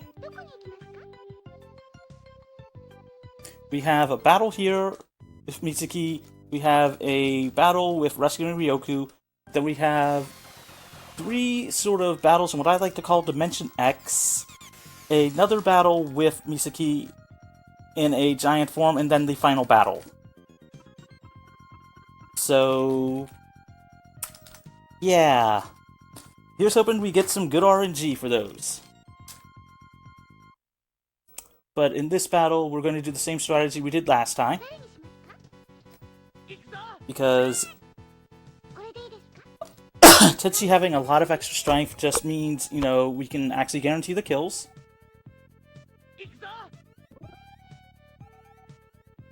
Hold on a minute, let me double check my range. 1, 2, 3, 4, 5. Yep, it's here. And that's what happens when you don't hold the button to actually guarantee your moves. Move Washu here, so that way we guarantee range on Tenchi. Because, I don't know about all of you, but I am not going to remember the exact attack range of some things here and there, except when I have to. I try, but sometimes it's better to just double check your range rather than accidentally do something, that could possibly cost you more time because of dealing with an enemy attack. Tenchi's at 6, we're going to wait again, have him transform, and then we're going to use this kick attack again. Although it may seem slower to do this and just use someone like Washu, it is actually slightly faster because Washu cannot kill the enemies. She basically kills the enemies 1 turn slower. And having to see the enemy attack and pass through all that stuff adds up in time.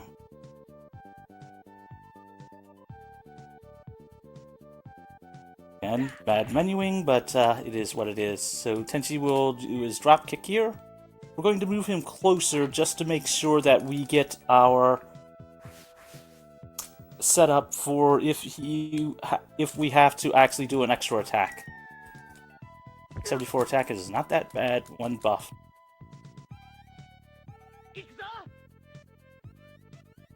Two.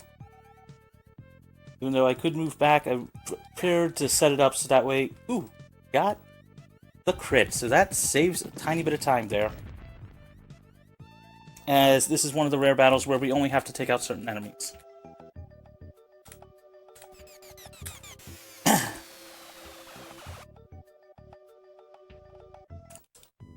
Now, we have found Ryoku. Well, Tenchi's off to look for her. We know she has to be here. So, we're going to have to sadly fight her, as she's brainwashed, you know, under control of Mitsuki. Had the charm status placed upon her. Take your pick of RPG terms. We'll have to face her and clones of her. Now, what we don't want to do is kill the real Ryoku. If we do that, it is an immediate game over. So we want to take out the clones without killing her. There is a specific order for setting things up, so that way we position enemies in such a way to allow Tenchi to spin cut both of them twice. The clones twice, so we can immediately get rid of them, and thus end the battle, because if Ryoku's the only enemy left, that immediately ends the battle. So hopefully you all are enjoying this speedrun, that one. As you can see, even with some small mistakes here and there, or like missing a turn or two, you know, it does all like add up to where, you know, things work out. Said it's a very flexible speedrun. You just happen to have a lot of, you know, good movement and good spots, and you can take a lot of gambles on, like, if or if not you think you'll get a range for an attack, off of something like that, a crit. Tenchi, Ryoku, should be what? Ryoki and Sasami. If I got those two mixed up, then it's just a quick difference on that one there. Yep, got them mixed. I do like how the Ryoku has a different... You can tell it's a different sprite altogether. I like that. So I feel like some games would absolutely just be like, I don't know, figure it out sort of mentality. Yeah, I did screw up the order. It's supposed to be Ryoku in the fourth slot, which is where Sasami was, but it's all good.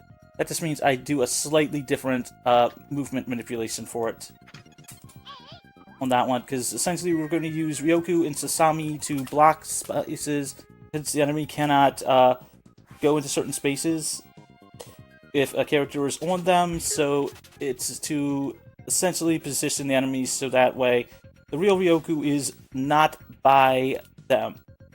It's basically, so three of them are around us, and the real Ryoku isn't by us, to essentially allow us to use the spin attack to get rid of as many clones as possible.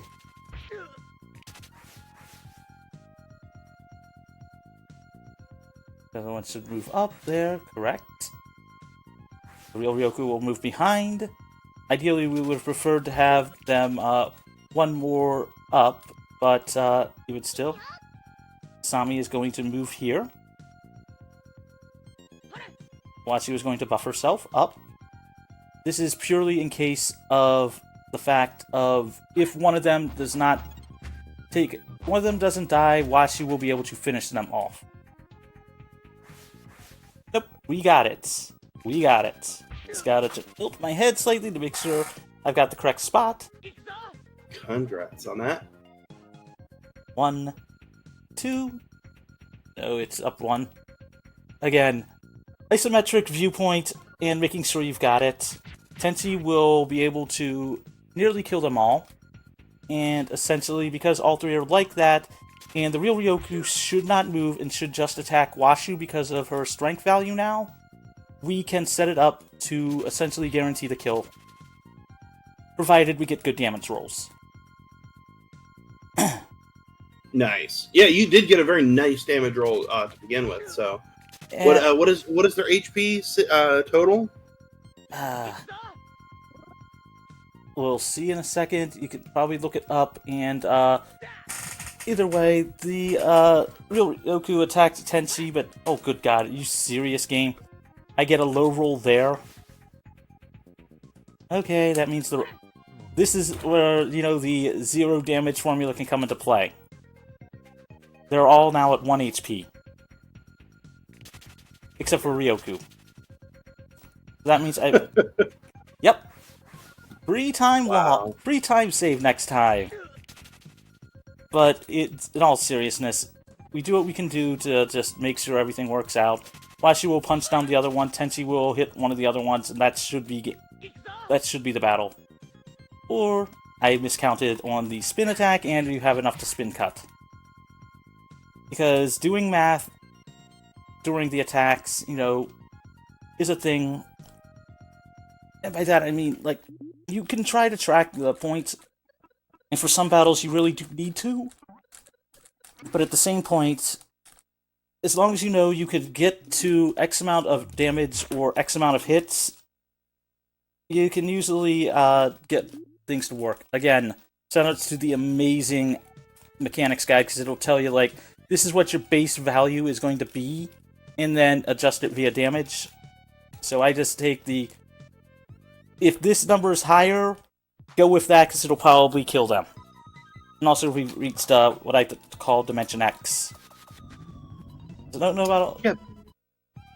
But oh, go ahead. Go ahead. I was going to say, yeah, big shout out to East and West, writer of the Game FAQ's game mechanic. Wherever you are, I hope you're doing well.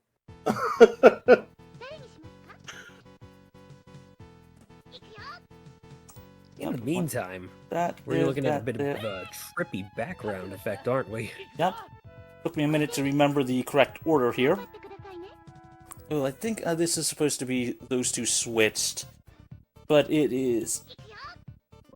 Essentially, we're going to use Sasami here. Wait. Yes, we'll have to go with the other alternative. As... This is what, you know, it's been a while on that one. Supposed to have Tenchi and Ryoku switched on that one, but it doesn't really matter because it'll work out the same, because Tenchi will be able to set things up perfectly.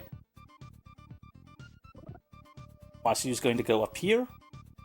Although this is, because it is deep into the speedrun, one of those battles that I have not really mapped out every move, so it just goes by feel on that one. So pardon me if I make some small mistakes here and there. It's still new enough as far as just using Tenchi as the last character versus the first to tank damage. So we're going to move Ryoku up over here. And Tenchi is going to be moved up here. What we're hopefully trying to do is set up the enemies to surround Tenchi and Ryoku, so Tenchi can use a spin attack during the second round, and just realized Ryoku's supposed to be up a space, but that just means Tenchi will have to move down, and hopefully we'll have the third enemy move up to just okay, well at least hit 1, 1, 2, yeah. Supposed to have Ryoku, should have had Ryoku around, or that one, but okay, Sasami thing, it'll do good enough. Is there a spot I can do? Yeah. Just placed that perfectly on that one there, so I guess I'll have to move Tenchi here. He'll take a spin cut on that one.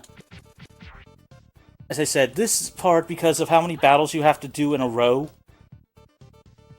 basically makes it so that it's a lot harder to manipulate exactly where you want to go. I could probably do a save state, you know, in BizHall, go through a lot of the stuff and figure out, you know, exactly all the possible options, but at the same point, let's just say, do I really want to try to do that with every possible combination, considering level 8 gives you such a range on that one? And we still haven't had one of the other enemies move closer, so positive note, we get that.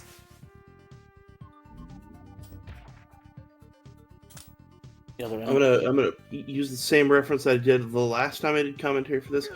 Those wispy enemies, they absolutely remind me of Mageius from the Mega Man Star Force series. Oh, Mageius, I love that one. I love Yes! that guy. I love the Star Force stuff. Tell me that it doesn't like wake up that part of your brain right there. I mean, it doesn't immediately. I will say that much. Fair. Luckily, even with some of the small things here and there, both enemies will be weak enough so that both Ryoku and Washu can finish off the enemies on that one. The reason why we buff Ryoku is so that we can have her ultimate attack actually help there. I will say shoutouts to actually not going for a crazy gamble here, as you can go another route to actually not get Ryoku as high of a level, but I don't know about all of you, but I don't want to gamble towards the end of a speedrun as to having Ryoku be the one to get the kills to make it faster, especially on the final battle, that one. And now we have to deal with some clone Ryokis. Now, fortunately, I will not screw up the positioning for that one, because this one's sort of a... Because two of them spawn behind you in a pincer attack style situation, having Tenchi in the 4th slot immediately means you can move him back and immediately hit the enemies. If I'm remembering correctly. Shoutouts to hopefully not forgetting things. Oops, and now I'm screwing up menuing. I won't say it's late, folks, but at the same point, it's like trying to talk while trying to do a more technical speedrun. Oh god. And I know immediately that the enemy's high rolled. Just remember, if you ever make a mistake, it's so we can enjoy the OST more. True. Or we can enjoy the art more. True. Or And so we can raise more money for charity. that's very true. However... Never miss menuing. I know. However, oh god. And that there... See, this is what happens when the enemies go first. And you've seen it once, but you also saw like how rare it is that it happens. So, bare minimum, I will be able to at least get some of the stuff done, although Tenchi should have been buffed to being able... And would have also had haste to be able to spin cut twice before the other enemies move, but it works out just the same. And with this type of turn order, I think I'm going to buff Ryoku here. Tenchi already hitting them means, and because he is not hasted, he will have to wait more for a second attack. So with that there, I'll just have Ryoku move here and wait on that one there. The one will move towards Tenchi, that's good. Tenchi will be able to spin cut, hopefully killing at least 2 of them. So then Ryoku will be able to finish them off. Oh no, lucky him. He gets 3 of them by him. At this point, it is more just about killing the enemies as fast as possible, and we don't care if any characters die. It is just purely a get characters to die, not characters to die. Get enemies to die as fast as possible. Okay, this isn't that one there. Yeah, it'll probably be better to go for that there and have Ryoku finish it off. That one there.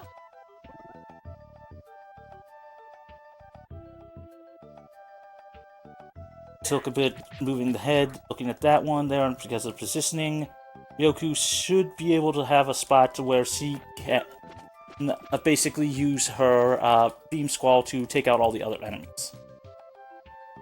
Not the cleanest, but it gets the job done.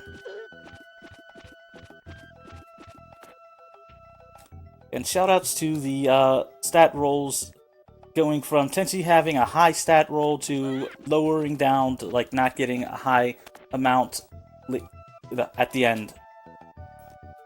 It's why that range being just from a 5 to a 9 towards level 8.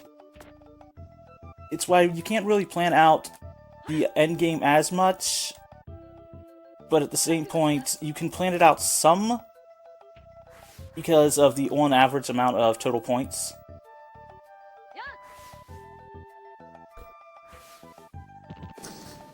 Again, shout out to the License-a-thon for letting me showcase this game. It's a run that I have had worked a lot on. In fact, my original estimates, have been like over 2.5 hours. But a lot of the manipulation just saves so much time. Well, also, I want to call out, you've also done a lot of work on the guide for this run, haven't you? Yes. In fact, having to write it up helped find some of the stuff. Shout outs to one of the, showing this to, to another runner, in another marathon, had, like, showcased, like, how easy it is to learn. And they're like, if you'll write me up a guide, then sure, I'll consider learning it, but one of those that's also, where learning something is, like, asked for screenshots, and so having to find good screenshots made me want to go through and test some of the stuff on that one. There we go. Yeah, I recently, I can speak to that, like, recently I've been working on making a guide for a game, and there's a lot of work that goes into writing a guide for a game. Especially when it comes to a speed run.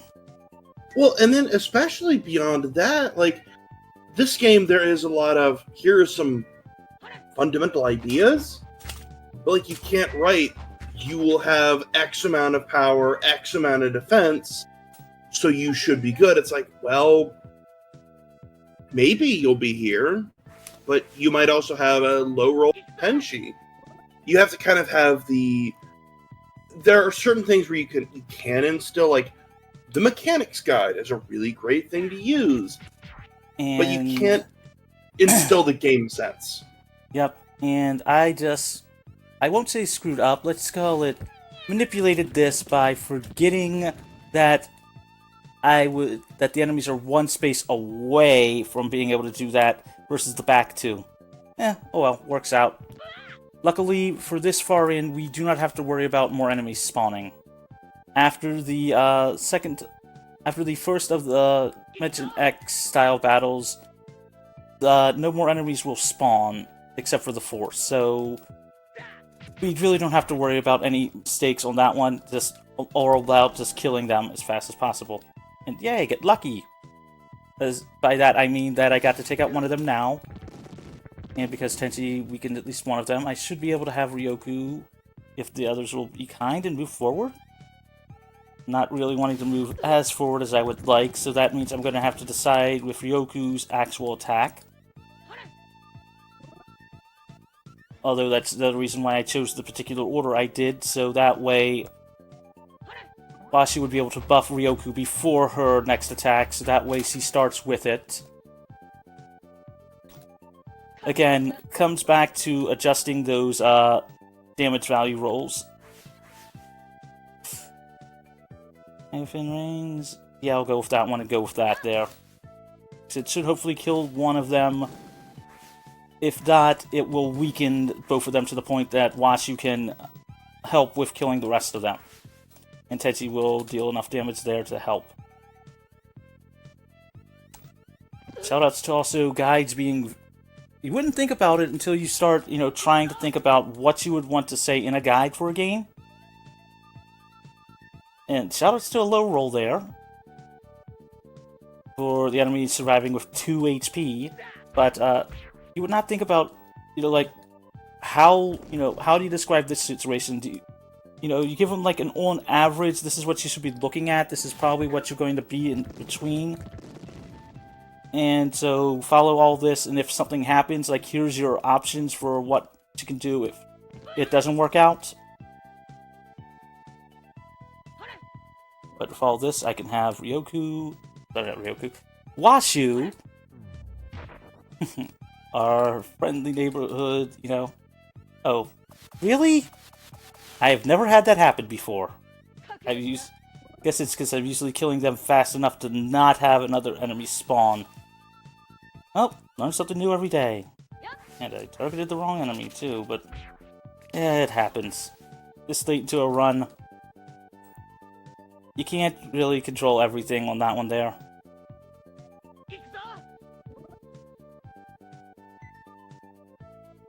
Just as a heads up, like, if you're watching the stream and you go, "Wow, the screen suddenly went dark," that's normal, is it not?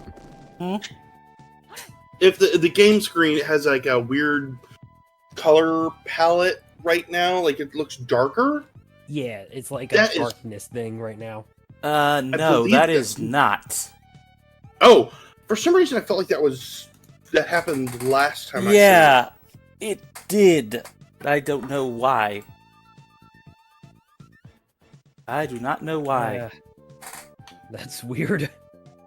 That's good. Roll with That's it for good. now, That's I good. suppose. Give me a sec, because I'm gonna want I to. mean, we're nearly at the end of the game, right? Yes. And now, It's probably not the worst, but we'll figure that out. it's no longer showing up on my thing. So give me a second, all. That's a real. This never has happened before. Oh boy. I have paused the timer. Don't worry about it. Don't worry about it. But again, knew it was not going to be a PB on that one due to some stuff. Let's see here. It happens on that one. It does happen on that one. Agreed. It's always about the unexpected things for marathons and all of that jazz. Yep. Hey, while you're getting that sorted, I'm going to read something for the Transgender Law Center while you figure that out. Sure thing. We are, in fact, raising money for the Transgender Law Center. Not only do they support the queer community through pro bono volunteer work and legal resources, but they're also at work in court protecting the rights and lives of LGBTQIA plus Americans. Right now, they're arguing cases in the areas of healthcare, immigration, prisons, and the policing of queer people. Thank you for helping them fight for our rights. Go check out the donations page as well as the schedule. Find out what games are coming up that you are super interested in, and share with your friends and family. Open up the window to your house and just yell it out into the street. That could be interesting.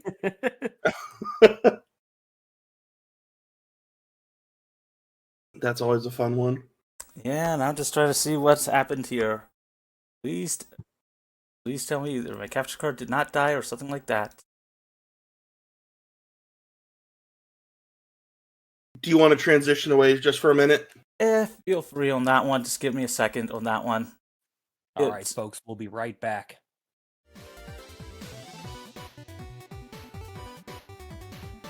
All right, folks. While they are sorting that out, just want to say thank you to everybody who has been hanging out, sharing the stream, and been donating as well. They're getting that tech issue sorted out, but I hope you are looking forward to more of the games that are coming up here in a little bit.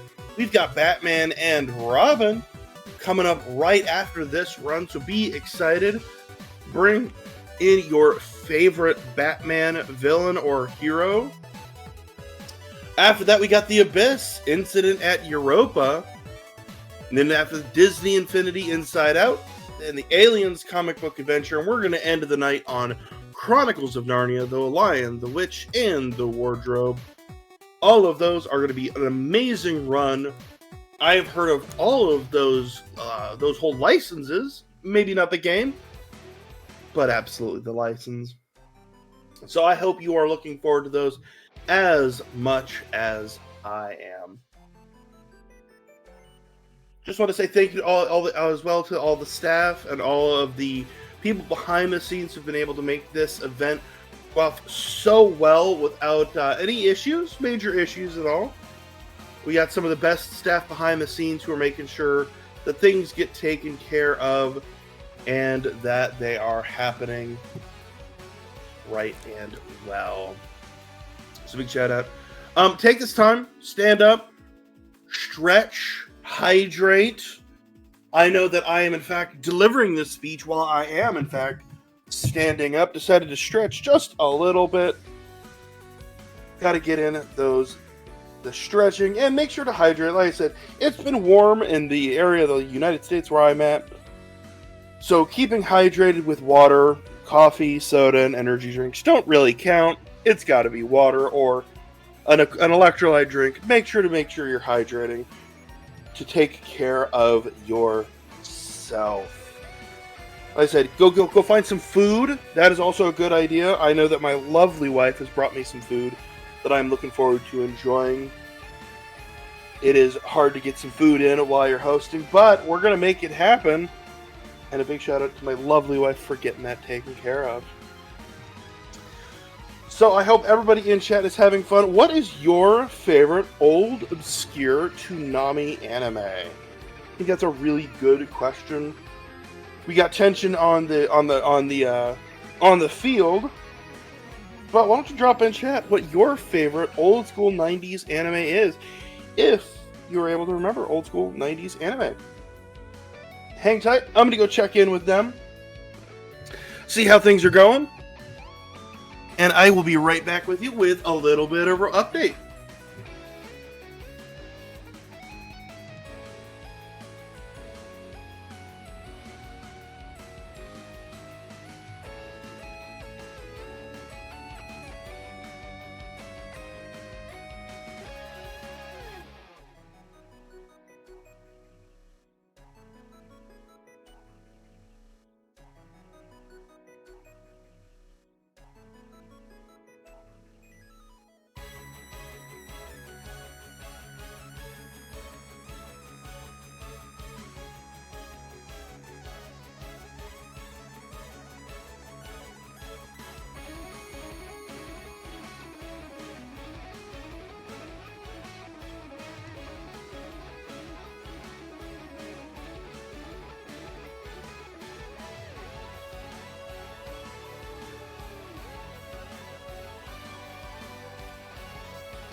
Alright, folks, looks like we got it all sorted out, so without further ado,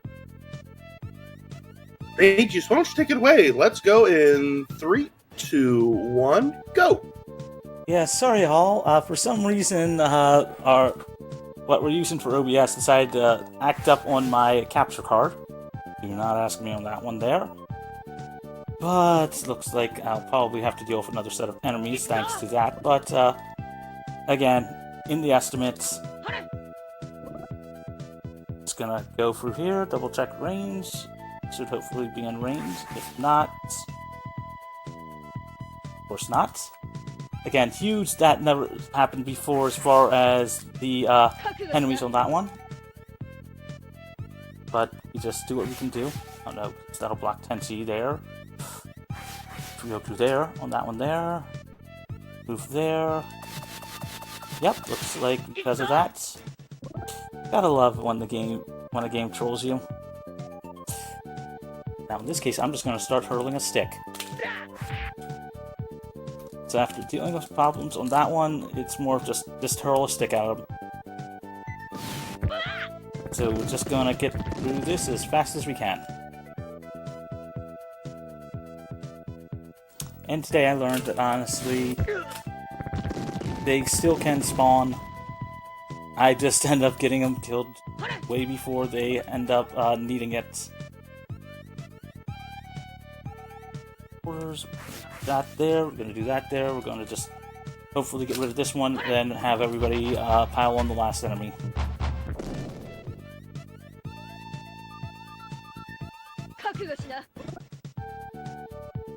Ryoku's got a full charge, so we'll be able to use another beam squall, taking out one of the enemies, leaving Tenchi with that one, and the last one being a bit harder. It is what it is, stuff happens. Oh yeah, it happens. Like I said it before. Like, what marathon is complete without just a tad bit of scuff? But you're doing a great job. All right, don't. Oh, I know. It also okay. So ended up, a few small mistakes. Having to lose a bit more time for this one. Hopefully, it should still be on time on that one. It'll be closer to the 205 than I'd like, but again, even with the technical difficulties. The last few battles, I'll just take a bit more on the conservative route and actually do the kill all the enemies for the, not this battle, but the next one, since we're approaching the final battles right now. Yeah, absolutely. Like, I mean, I can say I've speedrun some games that absolutely, you can do everything correctly, and the game will still go, no. I'm sorry. Unfortunately, you're gonna have almost 30 minutes of time loss. At least it's not that bad, but I feel ya. The fact that go ahead. I was gonna say, the fact that this actually can be done, more consistently than most things, with only, like, maybe a couple minutes time loss, give or take here and there, depending on some things. Double check the range. 1, 2, 3, 4. Yep, only move one. Had to just double check the range on that one there. Because we're positioning ourselves out of Mizuki's range, now that she's got a giant cannon that can hit both of our characters. We're going to use Tenchi versus Ryoku because he was not getting a high enough strength. Ideally, you could use Ryoku to essentially get up there faster. I'm just going to play it safe and just buff up Washi as well. Those wondering why I've only buffed each character once, that's because you can only have at least one buff of both haste and Wasu Party, I believe is the English translations, on that one. But it is the only opportunity, you can only have one at a time. One of each on your character, and then on top of all that,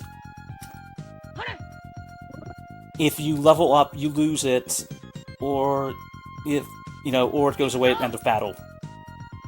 Now, because of that, we're just going to do this. We're going to use this here. Again, menuing on that one there. So used to just going up to the slot 3 on that one there, but is what it is. And she will take a hit here. Could use the Light Hawk Wings, but that won't kill them. But we will be seeing that again. That was to the giant white screen on that one. Luckily, it's not a flashing one on that one, so not as bad. Gonna move Washu up here. Give her the actual buff, so that way we have a guarantee into the extra damage on that one, in case we need to use the dolls again. Hitting a lower roll. You can actually 2-turn the battle if you get a crit or a high roll on the second attack with Tenchi. Which is going to use the Washu-chan. Turn the giant final boss mecha thing. That sounds amazing. I mean, this is not the final boss, but it is funny that they have it. Well, okay, it certainly looks like it could pass as one, though. Don't get me wrong. Oh, I know. But now we're on to a sort of one-on-one battle with her. Him? I'll just say her because of how it looked in this particular sprite. On that one. So we're fighting Izuki and some actual clones of...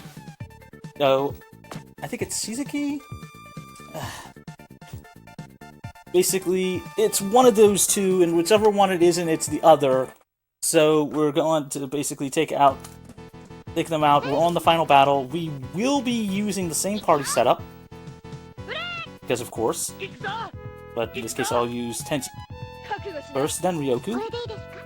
Positioning will work on that one. We're going to, because it's a marathon, play it safe.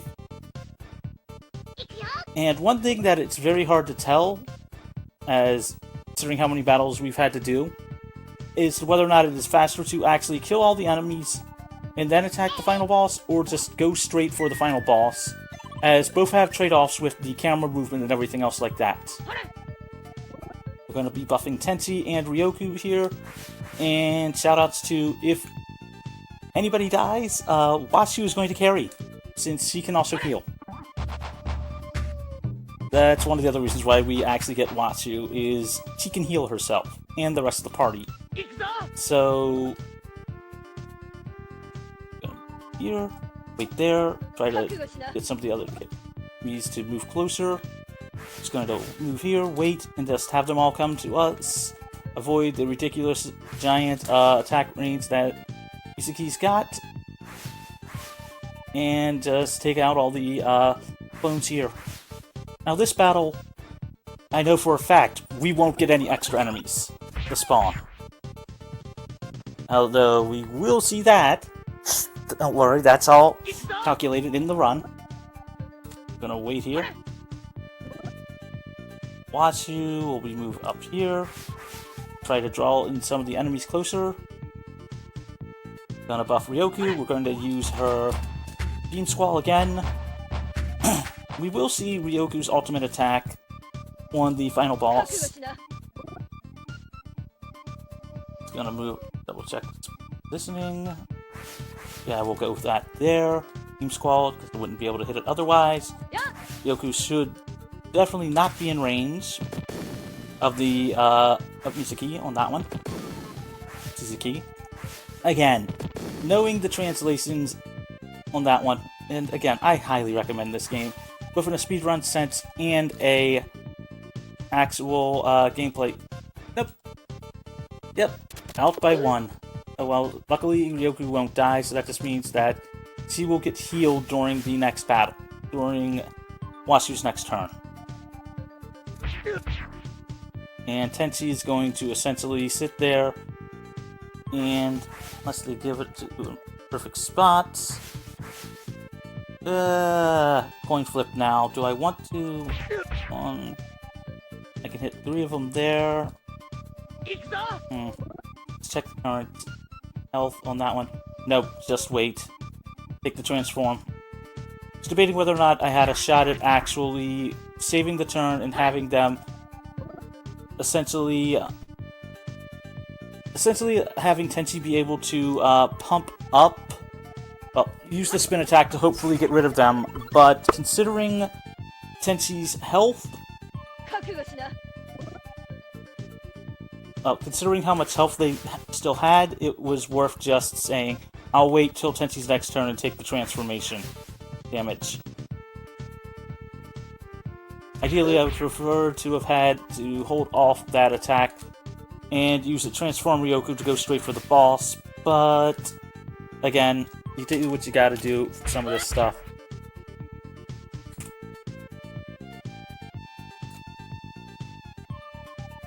And then go there. Tenchi will do his Light Hawk Wings. What you got there? Move up a space.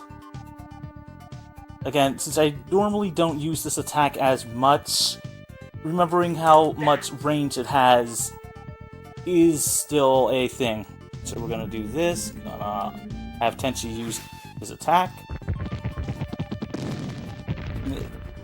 Hopefully this kills, but if it doesn't kill, it weakens them enough so that way... Oh, that's good there. That's good there, and that should kill the last one. Good. All good now. Move that there, wait there. Ryoku will wait. We're going to wait, transform, and then go again for the actual final boss. Just to guarantee kills. As we could go there right now, but it's safer to just guarantee the damage range. Gonna wait. Ryoku will transform, and she will transform and will immediately go after the final boss.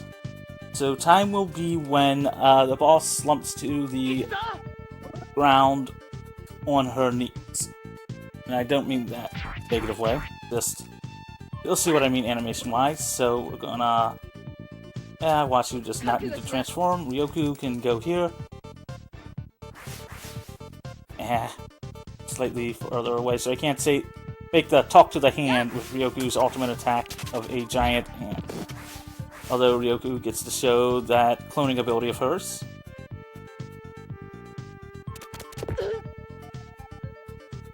And this is why we actually waited for some of the characters.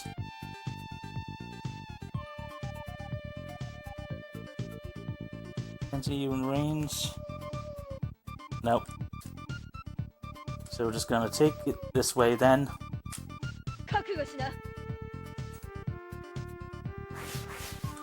So wait, stay there, so that way Washu can heal. Gonna do another one of these. Ryoku won't kill, but we'll set it up so that Tenchi can kill.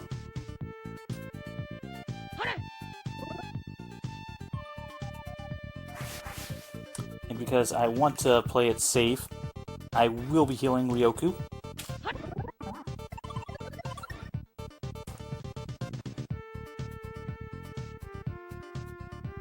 And luckily, the enemy really doesn't like Washu, but will attack her. So it looks like Tenchi will be getting the final attack, and we're just going to do this. And... time! Nicely done, Mage. GG. GG. What was my final time, anyway? Still sub 205? 155.38. Not bad, considering the end game thing on that one.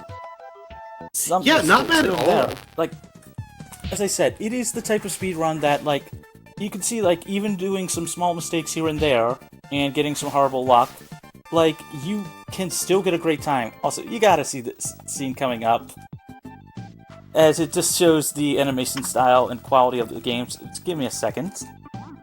While we're mashing through that, where can people find you? That would be And what you do? twitch.tv/Mageius1. Also, again, you gotta love this art style. 90s anime. But yes, you can find me at twitch.tv/Mageius1. I do try to stream here and there, but I've been busy here and there, so I haven't really had a chance to stream a lot recently, but I do plan to try to stream some more. I tend to like reading some speed runs, you know, like, if I can't beat you because you have more skill than me, then what I can do is at least give people a, here's your better route, so you can save more time. I may not be able to execute as well as you, but I can sure as hell help lower the time down. Also, shoutouts to all the voice actors, because they do give credit to them in the credits. Nice. Well, appreciate your run. Really good job. That was really well done. I think we're going to go ahead and transition over to our next run. That's going to be Batman and Robin, ran by Moogle. So appreciate you being here. Thank you so much for everything you're doing on stream and behind the scenes. And yeah, hang tight, everybody.